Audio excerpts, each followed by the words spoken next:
দেব। এই দেশে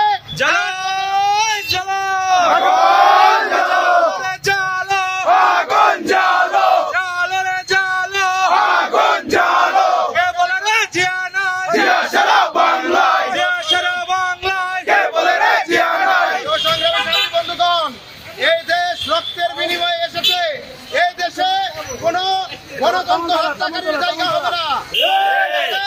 যারা মানুষের উপরে মানুষকে বন্দী রেখে এই দেশের গণতন্ত্রকে হত্যা করেছে, আইনের শাসনকে হত্যা করেছে, তাদেরকে আমরা সকালেই আমরা প্রতিহত করব। এবং আমরা প্রশাসনকে বলতে চাই, আপনারা এই গণতন্ত্র হত্যাকারীকে কোন জায়গায় কোন অবস্থায় তাদেরকে বের হতে দিবেন না। নিষিদ্ধ ছাত্রলীগ, তা না হলে আমরা জামালপুরের সমস্ত নেতাকর্মী, সমস্ত জনগণ নিয়ে একটি দুর্বার আন্দোলন গড়ে তুলব।